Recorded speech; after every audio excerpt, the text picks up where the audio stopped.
Ladies and gentlemen, good day and welcome to KRBL Limited Q4 and FY23 earnings conference call. As a reminder, all participant lines will be in the listen-only mode, and there will be an opportunity for you to ask questions after the presentation concludes. Should you need assistance during the conference call, please signal an operator by pressing star then 0 on your touchtone phone. Please note that this conference is being recorded. I now hand the conference over to Mr. Ashish Jain, Chief Financial Officer of KRBL Limited. Thank you, and over to you, Mr. Jain. Thank you, Michelle, and thank you everyone on the call for joining us. Welcome to the Q4 and FY23 earnings conference call for analysts and investors of KRBL Limited. Today we have Mr. Anup Kumar Gupta, Joint Managing Director, and Ayush Gupta, Head of Domestic Division. Mr. Anil Mittal, who usually joins us on the call, is not available today. So his comments will be read by Mr. Anup Kumar Gupta. To kick off the call, Mr. Gupta will share the business, industry, and overall strategy. Following that, Ayush will delve into the perspectives of our domestic business. Finally, I will present a financial overview of the company for the fourth quarter and fiscal year 23. Once the management has concluded their opening remarks, we will open the floor for an interactive Q&A session. Please note that some of the statements made during the call may contain forward-looking information, and actual results may differ from these statements. For more details, you can refer to KRBL's investor presentation, which is available on the stock exchange website and our company's website. Now I'd like to invite Anupji to share his views. The floor is yours. Yeah, dear investors, good afternoon. In my prepared remarks, I'll be giving you an overview of the global rice scenario and then focus on the Indian rice industry and with further focus on the basmati rice industry in India. Thereafter, I will discuss about the KRBL specific developments and updates. The world rice production in the marketing year 22-23 is now forecasted at 512.6 million tons, which is 2.4% below the 2021 all-time peak of 525.1 million tons. This shortfall of 12.5 million tons in global production is mainly due to lower production in China, Pakistan, Sri Lanka, and Nigeria. The global rice trade, which had touched a high of 56 million tons in the year 21-22, has come down to 53.6 million tons this year due to inclusive measures of countries such as India, who have banned the export of 100% non-basmati broken rice and implemented an export duty of 20% on non-basmati white rice. Such measures have restricted exports to African countries and China, who are the major importers of broken rice from India. Shifting focus on the Indian rice industry, India is expected to record rice production of 130.8 million metric ton in marketing year 22-23, which includes 2022 kharif crop and 2023 rabi crop. The basmati production for marketing year 22-23 is around 9.5 million ton, around 12% higher than last year. Despite the overall increase in rice production in India, in both basmati and non-basmati segment, we have seen a general price increase this year during the crop cycle, which indicates growing demand for both basmati rice and non-basmati rice from India. India's basmati export has grown 16% in volume term and 46% in value term in FY23 over FY22. Volume growth mainly come from Saudi Arabia, UAE, Yemen, Oman, Qatar, USA, UK and Jordan. Whereas India's total rice exports grew by 6% to record volumes of 22.34 million ton and 24% in value term to rupees 89,689 crores, accounting for nearly 42% of the global rice trade. The main reasons for the increase in basmati rice prices were expectation of lower crop on account of unseasonal rains, limited carryover stocks were liquidated because of high prices, historically high export and domestic demand, historically high prices in Pakistan, perhaps because of Sindh floods, reduction in freight rates, rupee depreciation, high wheat prices. The international ocean freight have come down to 1/5 of the level that was seen 2 years back. The main reason has been simple availability of empty containers and vessels due to normalization in movement of goods across the world. Further, the delays and holdups at the various ports around the world due to lockdown measures have considerably eased up, leading to faster turnaround time for the vessel and hence an increase in supply of equipment. Many shipping lines have added huge number of containers to their inventory and added new vessels to their fleet. Talking about the future outlook of rice industry for the year 2024, as per the latest USDA estimate, global rice production is expected to be around 520 million metric ton in crop marketing year 23-24. Global rice consumption is expected to reach 523 million metric tons in 23-24 from 521 million metric tons in 22-23. As per the latest USDA estimates, India's rice production of marketing year 23-24 may touch 133 million metric tons, while India's basmati rice production may touch 10 million metric tons. The basmati production is expected to be higher in terms of acreage, as basmati prices have been very buoyant consecutively for past 2 years, and farmers have been very happy with the prices they have been getting for their produce.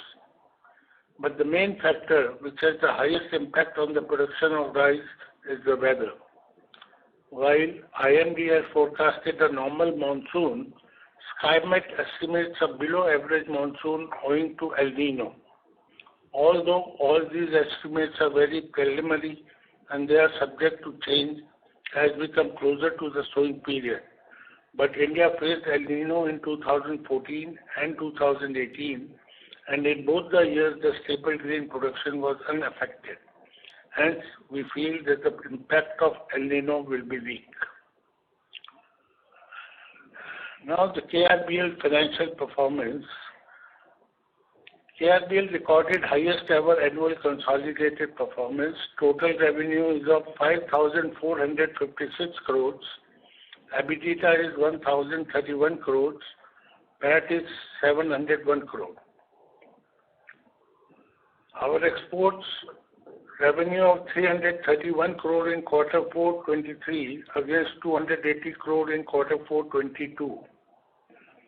FY23 export of 1,931 crore as against 1,451 crore in FY22. Key export destinations include 532 crore from UAE, which includes 375 crore unbranded, 414 crore from Saudi Arabia, 242 crore from China, 117 crore from Australia, and other countries also. And there's update on expansion. The Gujarat plant is expected to go live by June 23, that is the next 15-20 days. Karnataka, the land acquisition has been completed and the civil work has already been started. Madhya Pradesh, the land is identified, the token money has been given, and due diligence is going on in process. With this, I take over I give to Ayush Gupta domestic remarks. Thank you and good afternoon. I will now share an update on the performance of the India business. India business clocked rupees 932 crores revenue in quarter 4 financial year 23 which is a 38% increase in value year over year. With this, the India full year revenue grew at 26% in value to close at rupees 3,335 crores. The year marked a new high for KRBL, with our portfolio crossing a household penetration of 1 crore households landmark, with an 11.5% increase against the packaged basmati penetration growth rate of only 2.5%. This year also has seen us being recognized as the world's #1 basmati rice brand, which further reinforces our global leadership position in the category. Further, maintaining its market leadership position in India across channels, KRBL clocks a volume share of 32.5% in traditional trade in the exit quarter, while modern trade registered a highest ever market share of 58% in the quarter. During the quarter, KRBL has expanded its numeric distribution by 75 basis points on sequential basis to 45.7%, with availability in 2.3 lakh outlets. We have also been driving our Unity brand as a value for money offering, which today stands at rupees 750 crore plus in the KRBL portfolio, with a 50% growth over last year. This GST rationalization measure, implemented from mid of the financial year, has given the HoReCa business strong tailwinds with a healthy 28% volume growth in the full year. I will now touch upon some of the key focus areas for our growth journey ahead. In our earlier investor calls, I had outlined our source of growth as loose basmati rice, which contributes close to 65% of the total in-home consumption of basmati in India. This presents a huge headroom for growth for KRBL in the domestic business. And being the category captain, we are unlocking this growth opportunity through strategic interventions. Consumer communication is one of the critical levers to drive this habit change. And in this financial year, we have pivoted our communication and media strategy around this. Starting Q3, our new advertising campaign, Basmati Rice with No Compromise, featuring the popular Bollywood actor Pankaj Tripathi, has gone live with huge impact and partnerships on lead programs like MasterChef, Bigg Boss and Indian Idol. Secondly, continued distribution expansion up to 50,000 plus population towns is going to be a critical driver for sustainable business growth. We are working in a focused manner to expand retail footprint through manpower investments, implementing FMCG best practices to enhance secondary coverage and to have better controls in the market. The next important lever of growth is innovation and premiumization. One of the most important interventions from our stable this year has been the launch of a diabetic-friendly low GI rice. India being the diabetic capital of the world with 77 million diabetics, we believe that this product offering, we are solving for a very important unmet need of the Indian rice consumer. And this has huge potential to scale up in the coming few years. In line with our premiumization agenda, we are also in a very focused manner looking to scale up our flagship variant India Gate Classic and building high penetration at the retail and household front, especially on special occasions. Lastly, a key growth lever is the intervention of addressing our total addressable market from 15,000 crores to 35,000 crores with our foray into regional rices. Anchored under our master brand India Gate, Sona Masuri, Govind Bhog and Kolam rice have been launched in the market and are garnering good response. We have already crossed the milestone mark of rupees 100 crores in the financial year 23 in the regional rice category. One other important tailwind expected to come for our business is the introduction of the new Basmati standards by FSSAI with effect 1st August 2023. Over the years, due to mass commercialization, there is a significant amount of adulterated Basmati available in trade, making the prime objective of this regulation to safeguard the integrity of the grain and maintain authenticity of flavor and taste. This regulation will have a number of positive impacts within domestic business scenario. First, increased literacy within the trade and subsequently consumer on Basmati quality. Second, eradication of players indulging in unfair business Basmati adulteration practices, leading to consolidation of market shares amongst top branded players. And third, an accelerated shift from loose and unregulated Basmati to packaged and regulated Basmati. We see this as a watershed moment for the industry and expect this to be a significant growth driver in the coming years. With this, I come to the end of my remarks, and I will now hand it over to Ashish, who will take us through the financial performance. Thanks, Ayush. I will now take you through performance for the quarter and year ended March 31st, 23. All figures mentioned by me would be for the consolidated financials of KRBL. Total income for the quarter stood at 1,323 crores, marking a growth of 33% over the corresponding quarter last year. Revenue from operations grew by 30%, while other income in the quarter increased by more than 5 times on account of interest on income tax refund. Domestic revenue, as Ayush mentioned, increased by 38% over the corresponding quarter last year to 932 crores. Year-on-year basmati sales increased by 43%, driven by 18% growth in volume and 22% growth in basmati realization. On the export side, revenue increased by 18% over the corresponding quarter to 331 crores. Branded basmati sale increased by 11%, though overall basmati sales were flattish in value terms, owing to no bulk basmati sales during the quarter. Total basmati sale volume declined by 14% on a year-on-year basis, but was offset by 19% increase in realization. The decline, like I mentioned, in volume was also because there were no bulk basmati sales during the quarter. Total value of goods dispatched during the year, but where revenue is yet to be recognized pending receipt of payment at the end of the quarter, was at 441 crores. This is the number as of March 31st, 23, as against 216 crores as of March 22. A significant portion of this is expected to be recognized as revenue in quarter 1, 24. Gross margin in the quarter was at 26.5% and was affected by a couple of factors. One of them is higher basmati unit costs and higher share of bulk non-basmati sale in exports. So bulk basmati, non-basmati sale was at 11% of rice sales in quarter 4, as against 7% of rice sales in the same quarter last year. Finally, for non-basmati sale, there was a contract which was cancelled by the customer and goods had to be diverted to another country and therefore resulted in lower realization.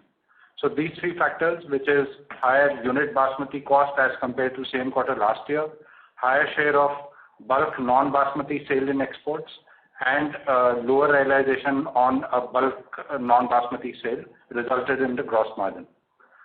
EBITDA margin for the quarter was at 14%, as against 17% in the corresponding quarter. The margin is lower primarily on account of trend in gross margin and a 10 crore additional expense on the non-basmati deal, which I just mentioned. Finance cost for the quarter was at 7.8 crores as against 3.9 crores on account of higher inventory-led working capital borrowing and higher interest rates.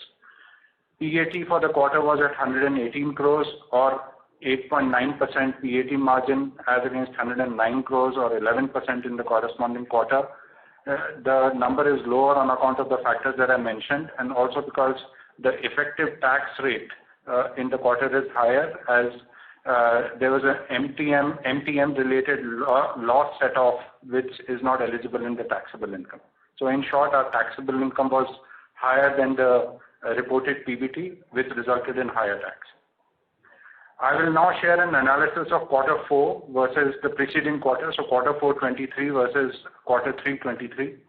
Revenue from operations in quarter 4 was at 1,280 crores as against 1,536 crores. The lower revenue is on account of domestic sales, which are lower vis-a-vis the preceding quarter by 64 crores, and export sales, which are lower by 194 crores. Domestic basmati volume in quarter 4 was lower as compared to Q3, as Q3 is festive season, while export volume in Q4 was also lower because no bulk basmati export was done in quarter 4. Quarter 4 gross margin is lower than that in quarter 3 on account of higher share of low margin basmati sales as compared to the preceding quarter, higher share of non-basmati sales, which was at 11% of total rice sales in quarter 4 as against 3% in quarter 3, 2.3% higher average basmati COGS as compared to quarter 3, while EBITDA margin was also affected by these factors, besides the 10 crore additional cost on the non-Basmati deal that I mentioned. Overall, adjusting for these factors, the trend in branded Basmati sales remains strong, as Anup and Ayush had mentioned. Now I will discuss FY23 performance. Total income for the period stood at a record 5,456 crores, marking a growth of 28% against FY22. Revenue from operations was at 5,363 crores, a growth of 27%. Gross profit of the company increased by 40%, and EBITDA by 46% and PAT by 53% respectively. Domestic Basmati sales volume, as Ayush had mentioned, grew by 6%, while realization improved by 26%. On the export side, in FY23, Basmati sales volume were marginally lower by 2% because of lower bulk exports, although the realization improved by 38%. In FY23, overall Basmati sales volume for the company improved by 4%, while realization improved by 29%. Moving on to the balance sheet highlights. Total inventory as of March 31st, 23 was at 4,186 crores, comprising 1,616 crores of paddy, as against 869 crores of paddy in March 22, and 2,396 crores of rice, as against 1,800 crores of rice inventory in March 22. In volume terms, paddy stocks were at approximately 407,000 tons and rice at approximately 404,000 tons. These numbers are 256,000 tons and 382,000 tons respectively in March 22. Inventory is higher primarily to meet the higher expected demand. Total bank debt as of March 31st, 23 was at 138 crores as against 6 crores as on March 31st, 22 due to higher inventory. Just as an update on the outcome of the board meeting with respect to distribution of surplus to shareholders, the board discussed various options to repatriate surplus funds and has sought professional opinion in this respect, post which final decision will be taken. This is expected to be completed in the next 4 to 6 weeks. With that, I come to an end of my prepared remark. I will now hand over to the moderator for opening the Q&A session. I will just like to mention that the ED matter is sub judice, so we will not be in a position to respond to queries on that matter. So over to the moderator now. Thank you very much, sir. We will now begin the question and answer session. Anyone who wishes to ask a question may press star and 1 on their touchtone telephone. If you wish to remove yourself from the question queue, you may press star and 2. Participants are requested to use handsets while asking a question. Ladies and gentlemen, we will wait for a moment while the question queue assembles.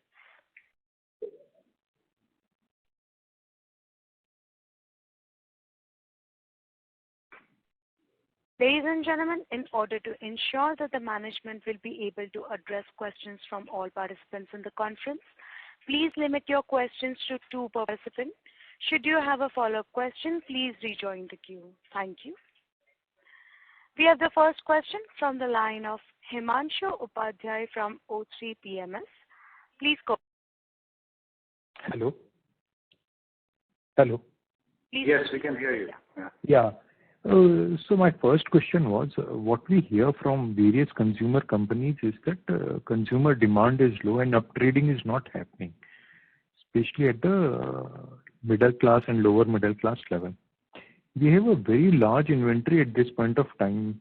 In such a scenario, can you give some of your thoughts that the bullishness what we have is majorly in domestic market or exports market? And are we able to get our gross margins in absolute value terms per unit increasing for basmati rice even in Q4 in the domestic market? Because non-basmati is also a bigger proportion of our revenue in exports. It is difficult to really understand how successful we are on the branded side to transfer the pricing. Yeah, Himanshu, thank you for the question. See, on the consumer front, the pressures and the inflationary pressures that you're talking about, for basmati rice, I think these behaviors are quite muted because majority of basmati rice consumptions are happening in metros and tier 1 towns of the country. And rural and tier 2 towns are a very small portion of the overall basmati rice contribution. So on the overall trade, the impact of this is quite minimal for a branded player firstly, and then also for basmati rice as a category.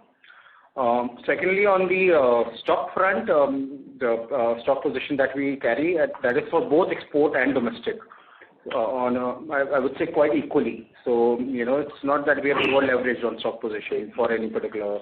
And I would like to add here that we are holding stock at a very comfortable position. I mean the valuation. When you talk of the margins, even the stock valuation, what we are holding, is a very, very comfortable. So margins are not under pressure. Okay.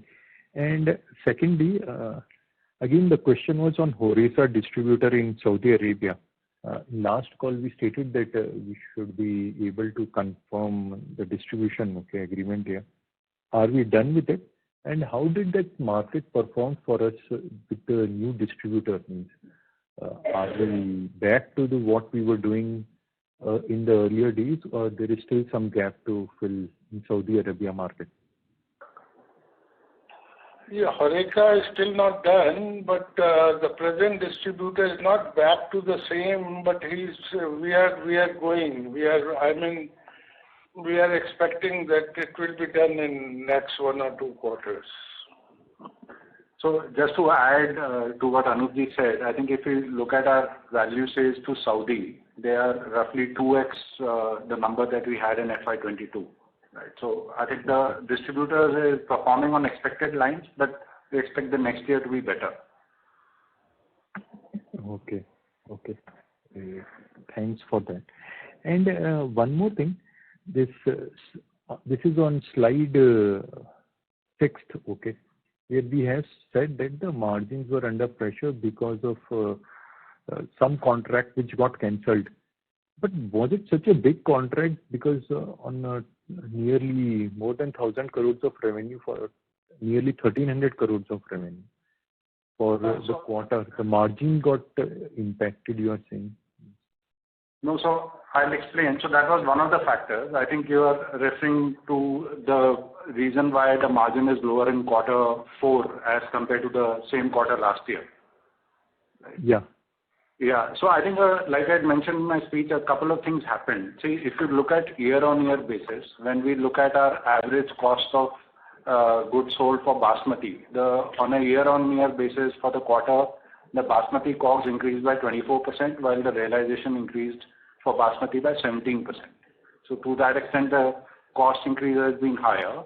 I think this is also partly because the product mix of goods sold in quarter 4 was, comprised a higher share of lower margin SKUs. So that is what is reflecting in the margin. Second, on the non-basmati deal that we had explained, so you're right, it was not a large contract. Yeah, it was roughly the revenue size, the original revenue size was at 100 crore. However, the deal got cancelled and the goods had to be diverted to another country, which resulted in a lower realization. Second, there were some additional expenses related to moving the goods from one country to the other and then storing them till the sale happened. So while not a large contract, but this is an additional cost that we incurred in the quarter, which is what is reflected in the margin. Okay, I'll join back in the queue. One small thing, this quinola we are still doing, or we have stopped that completely? Because we don't find any mention now. Quinola is still available in the market. It's available and it's doing good. It's growing year over year. Okay. Thank you then. I'll join back in the queue. Thank you. The next question is from the line of Siddhant from Goodwill. Please go ahead. Yeah, hi. I think my first question regarding dividend was answered. Any reason why you have not declared it right now and 4 to 6 weeks later? Yeah, so, I'll just explain. So this time the board looked at various options that are available to repatriate surplus funds. we discussed various options, but the board wanted a professional opinion to be taken. So we are in the process of taking that. We'll come back and present it to the board, and we are hoping that this entire exercise will be concluded in the next 4 to 6 weeks. So, so in short, we're just evaluating various options, which is why it was not declared this quarter. Okay, so it's deciding between a buyback and a dividend essentially. All options are on the table. Okay, and my second question is relatively a follow-up. Like, debt to equity used to be around 1:1. Towards in the last 5 years, we lowered it to 1:, at a lower ratio. But now because we have essentially no debt, including barely any working capital loans, our ROEs are getting suppressed. So, any sort of financial gearing or something that the company is looking at, or are we, staying away from debt? No, so see, you are right. I mean, as we speak today, there is very minimal reliance on debt. In fact, where we are today, we have no debt on the company's balance sheet. So I think the question really is on what is the company's plan to utilize these funds. So one is, I think, a couple of things that we need to keep in mind. One is we are in the process of setting up 3 new plants, which will then require additional inventory for which funding will be required. Second is that we constantly look at acquisition. So while there's nothing in the finalization stage, there is some amount of funding that will be needed at all. And whatever is remaining after that, I think that's what the board is looking at in terms of what's the best way to return it to the shareholders. Okay, perfect. Thank you. Thank you. The next question is from the line of Amit Agrawal from Leeway Investments. Please go ahead. Good afternoon. My question regarding broken rice. Sir, we've been exporting broken rice to China. So what is the total amount of broken rice that has been exported to in this financial year? I'm sorry. And how is this affecting, how is the government ban affecting our business for particular broken rice? Sorry, Amit, we can't hear you clearly. Mr. Agrawal, I would request you to kindly use your handset if possible, please. Okay. We have been exporting broken rice to China. So what is the total amount of broken rice that has been exported in this financial year? And the government ban, how is it affecting our top line because of broken rice? Okay, Amit, we don't generally share country-specific revenue numbers. I told you 242 crore was the revenue from China. Yeah, but I think Anupji had mentioned that total revenue from China was about 240 crores in the year. So broken rice was exported to China only or to some other country also? Exported to China. Primarily to China.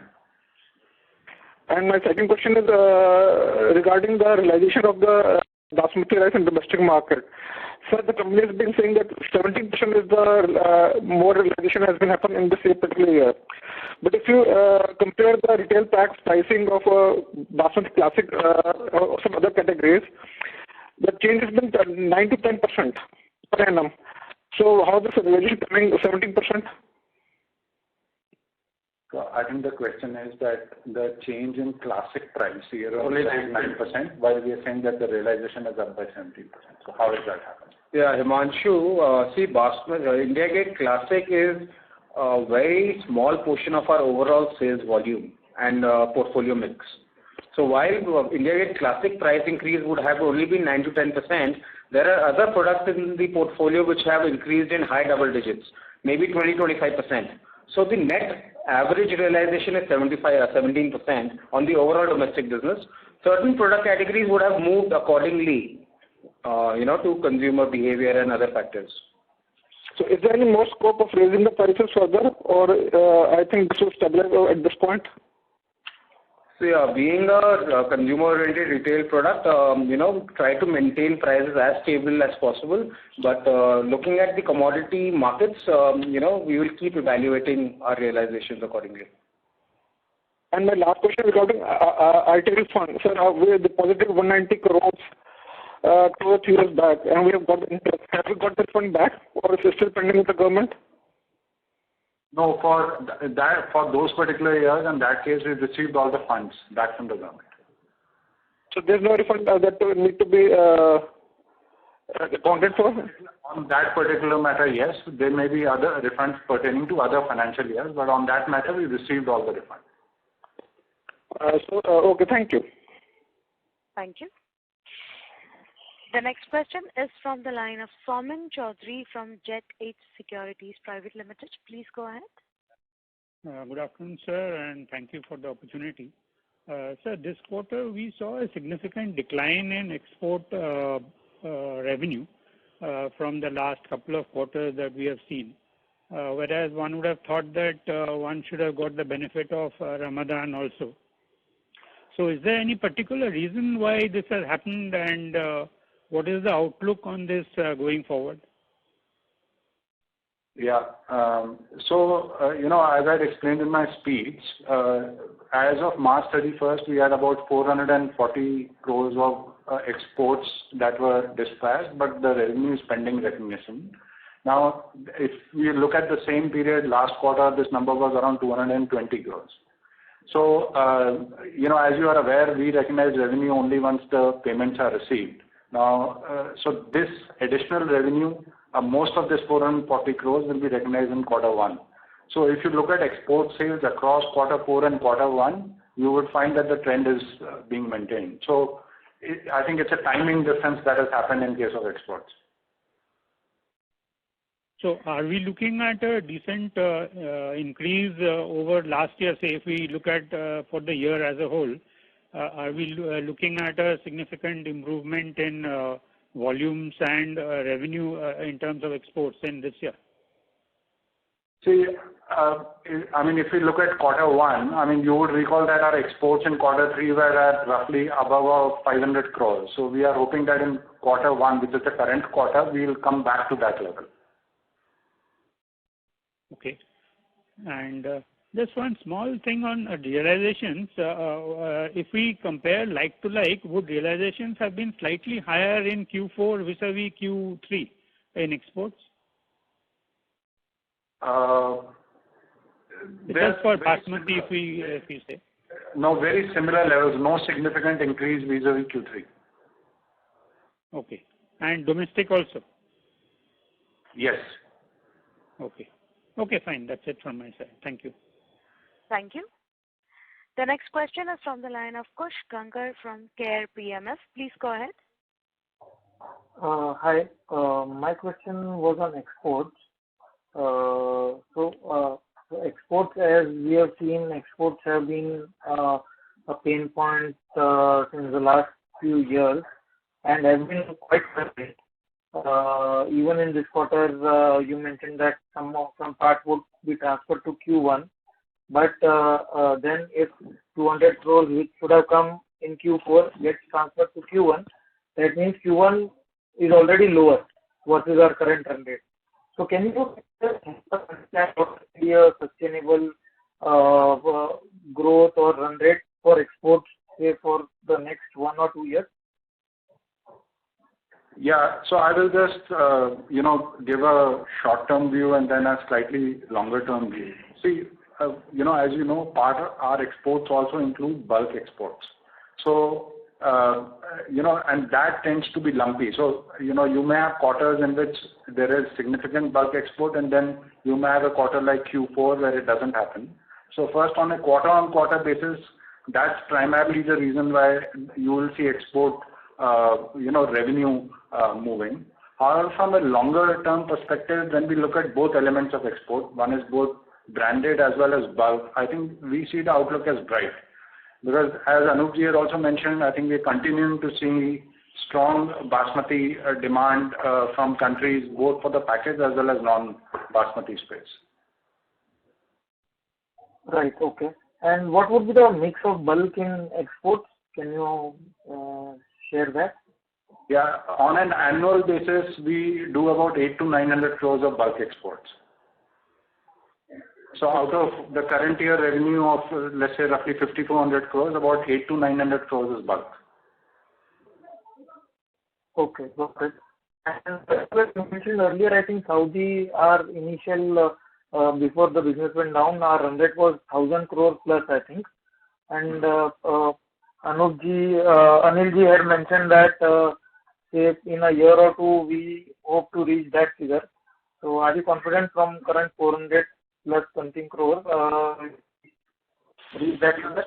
So I'll just give a little bit of overview. See, I mentioned that if you look at our Saudi sales in FY23, they were 2x that of FY22. However, you are right. I think there is we are yet to come back to the earlier revenue mark, and I think our estimate is that in FY24 we should get there. So it's in the right direction, but still not where it was earlier. And our earlier figure was 1,000 crore plus, if I know. That's right. Okay. Thank you. And reason for other income being quite high? Yeah, so quarter 4, other income includes an interest on income tax refund to the tune of about 44 crores. That's why the number is high. Okay. And this is the second quarter where we have seen a very strong domestic performance, considering all the points highlighted.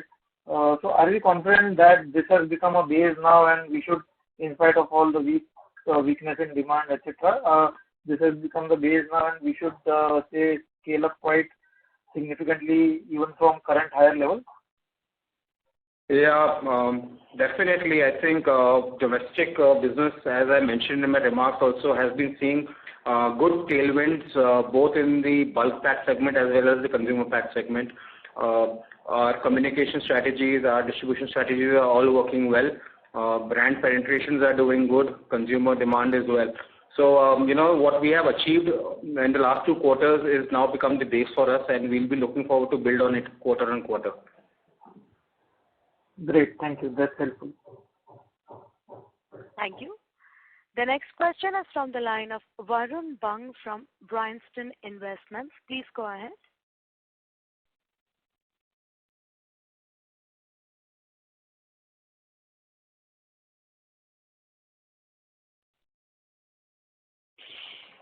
Shift from unbranded to branded. So first question is on modern trade. So this is the fastest growing channel for us. So how is the profitability and pricing in the modern trade relative to traditional trade? And do we see any challenges in maintaining profitability in this channel given the dominance and purchasing power this segment has?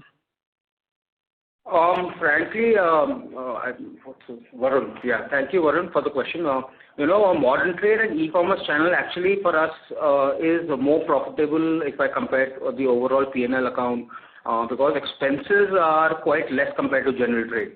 So in general trade, we will have a lot of manpower and expenses to cater to that wide spectrum of retailers. But in modern trade, because of the consolidation of supply chain and other effects, our cost tends to be lower. Also, modern trade and e-commerce, this category of staples is I would say a crowd puller or a footfall driver, really. So these channels also invest heavily on these particular categories. So the cost of doing business, to sum it up, is lower compared to general trade. Okay. And we've talked about densifying distribution reach. So can you quantify how many distributors and retail touchpoints we have added during the year? And we said we've reached 3.31 lakh outlets in traditional trade. So basis of acceptability, affordability, and the kind of stores that we target, roughly how many number of outlets can keep and sell branded basmati rice in India? Yeah, so this year we've expanded our distribution network quite aggressively and to a number of 40% to reach a 750 plus distributor mark, dealers and distributors. So we have now 750 plus distributors and dealers in the India market. And on the outlet front, the current penetration of packaged basmati rice in India is about 7 lakh outlets. And as a brand, we are available in about 3.3 lakh outlets. So our objective right now is to obviously reach to 60 to 65% mark of retail penetration. But eventually our objective would also be to push the 7 lakh number of the category to a million number in the next few years. Okay. And typically what I've seen is in rice, typically there is a fixed per kg spread that is charged. Is it the similar way do we price our packaged basmati rice, or is it a fixed percentage that we mark up? So if you can just comment on how we price consumer packs and bulk packs, that would be helpful. You're talking about modern trade, or you're talking about general? Overall, in general. So our pricing for consumer packs and basmati in the segment is quite MRP driven, I would say. Based on consumer affordability at various price points, we've got products right from India Gate Classic to India Gate Mini Mogra 2. So that spectrum of products cater to all types of consumer demands, needs, and price points, and that becomes the basis of our product offering. But then compared to the blends and commodity prices, we keep on stimulating this forward. Generally, we keep 20% margin for the retailer. Yeah, on the MRP, a retailer gets about a 20% margin on our products. So that's also a norm that we follow. Okay, so it's a fixed percentage markup what we look at. Yeah, so Varun, the way I would look, I think what Ayush, just to add to what Ayush was saying, see, in the rice market for basmati, there is a clear ladder in terms of various price points. I mean, India Gate as a brand is present on all the price points, and this has a very wide range. I mean, you can have the retail price of 200 rupees a kg for classic, and then going down to 40 or 60 rupees. From a pricing point of view, one is we make sure that we are available on all these price points, make sure that retailer gets a 20% margin. I think finally your question is that what is the impact of commodity prices in this? So see, any staple brand is never immune from the commodity price, but we try to maintain the price as much as possible so that there is stability for the consumer. No, that's not my question. I mean, my question is, do we look at a fixed spread that we charge on per kg basis, or is it a percentage per kg that we look at? Percentage, not fixed. Percentage. Okay. That is what I wanted to understand. Thank you. Thank you. The next question is from the line of Anuj Sharma from N3 Investment. Please go ahead. Yeah, thank you for this opportunity. I'm just going back to this question on margin. See, what I understand is since we have been holding inventory and I think the pricing have been on an uptick, and ignoring the other two factors, how does it work that in quarter 3 we could have a high margin and the cost suddenly becomes high in quarter 4? How does the calculation work? Just could you explain the model? Yeah, so I think the answer really lies in two things. One is that the profile of our sales in quarter 4. See, if you look at the sales of higher margin SKUs, that was in volume terms, that was at 71% in quarter 3, while in volume terms it is at 54% in quarter 4. So that will have its own consequent impact on the gross profit margin. Second factor which I had explained was that we had lower than usual realization on a non-basmati deal because the goods had to be moved to another country and sold there. So that is the second factor affecting gross profit margin. The third is that from you would see that there are additional other expenses which is also coming from the non-basmati that we have. So these three things together is what has really affected margin. These factors were not present in quarter 3, number one. Number two, the overall volume of sale, including export, was much higher in quarter 3. So these two things need to be looked at together. Okay, but just on a inventory, we follow first in first out model. Is that correct? Yeah, actually, I'd just like to give a different perspective on your question as well. So between quarter 3 and quarter 4, there is a part of sale that is, what we call as aged rice or raw aged rice sale. So obviously that inventory is what we carried from the year previous to that, and our inventory cost would be quite stagnant on that. But there's a big portion of sale that happens in quarter 3 and quarter 4, which is new crop, which is the parboiled rice and the steam rice. For those, because it's new crop, and as you know, the crop season this year, the prices were quite high. So our input cost on the raw material was quite high. So that would be an effect between quarter 3 and quarter 4 that you'd see would be an impact on margins. Okay, so one last question. what is the visibility you have, or it's a very volatile. You can have a 8% margin and then a 22% margin, and so what is the visibility you have? And let's suppose you foresee that it will be a low margin quarter. Do you stop that? You only plan that we'll have only 20 plus % margin, or it's an uncertain scenario as to how it will play out next quarter and next year. How much certainty you have in this margin trade? Yeah, so I think one is that just from a business principle point of view, we really don't engage in any trade or any any product sale which gives less than 15 to 16% margin, right? So directionally, all business is planned with that benchmark as the minimum margin. Now, you are right, from a quarter and quarter there may be variance. One of these factors that causes variance is the quantum of bulk sales, especially export sale, where we have limited predictability in terms of when that revenue will get recognized. However, overall what we aim for is that during the year, we maintain the margin in the 17 to 18% trajectory. Okay. And one last, in terms of pricing trends, can you just highlight how has been the pricing and what is the outlook on pricing going forward?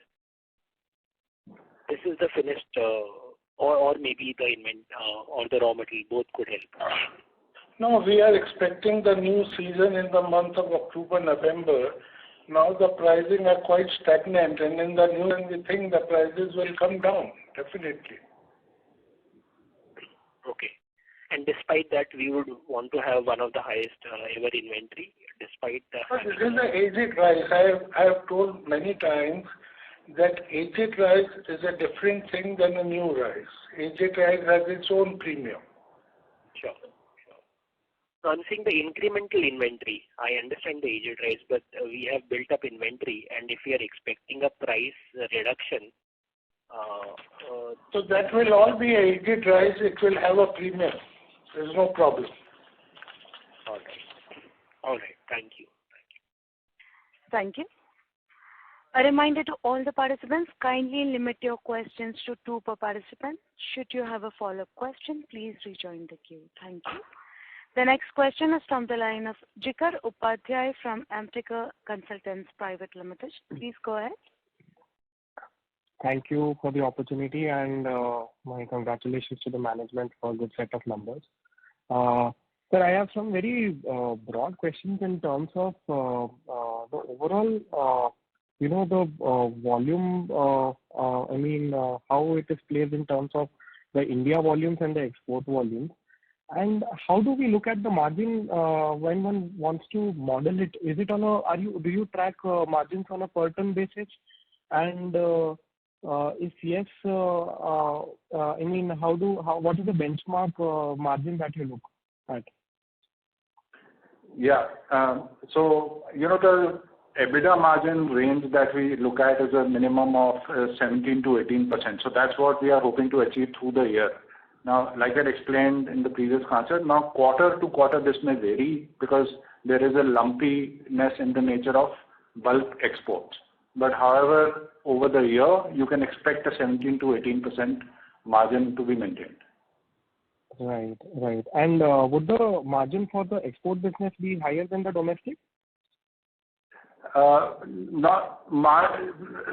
Somewhat. However, the reason is that the realization tends to be higher, but then the product mix is also different.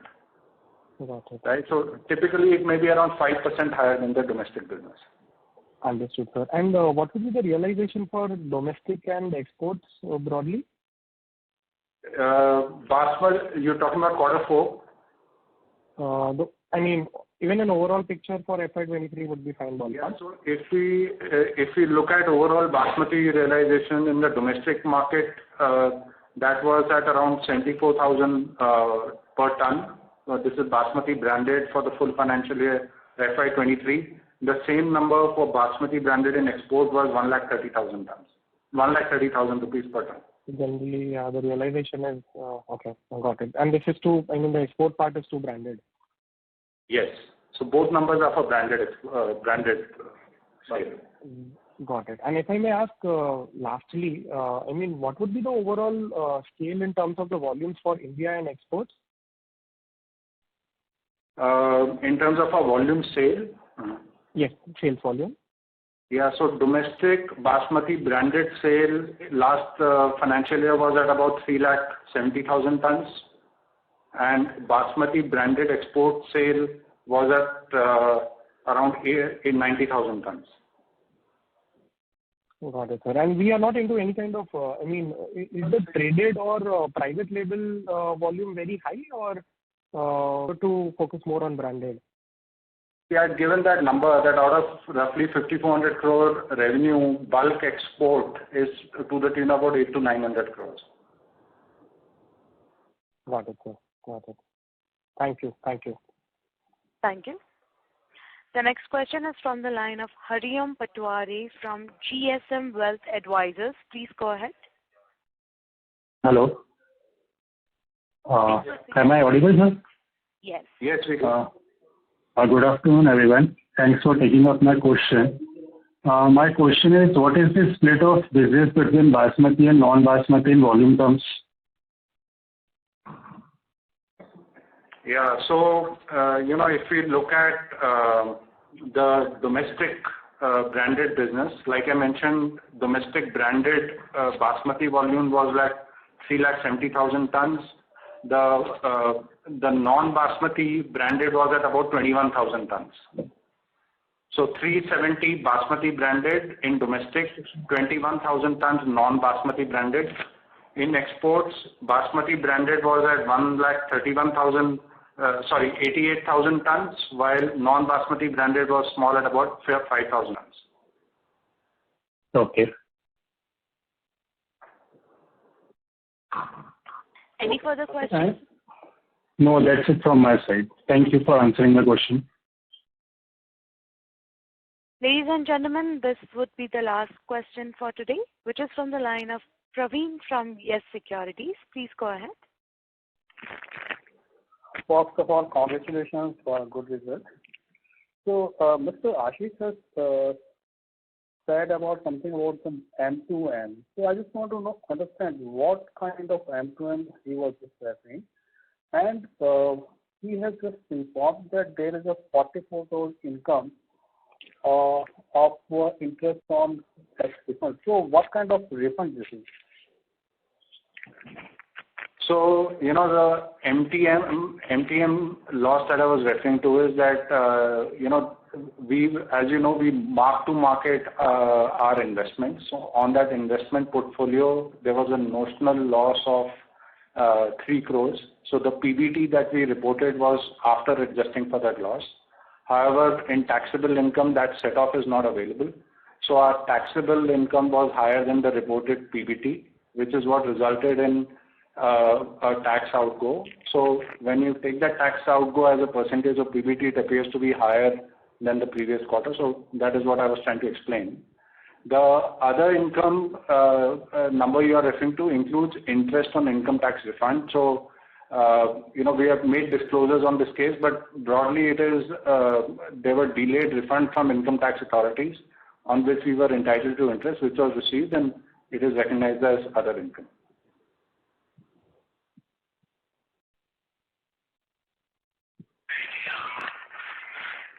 And how much, your inventory is also mark to market, or it is as a normal level? No, it is, we report inventory as lower of cost or NRV, which is net realizable value. Okay, so is there any loss sitting in the inventory, or it is on?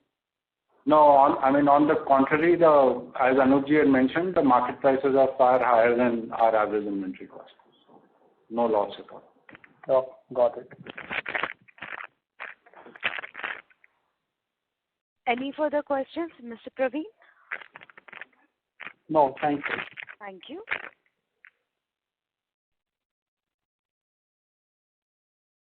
Ladies and gentlemen, as that was the last question for today, thank you very much, members of the management team.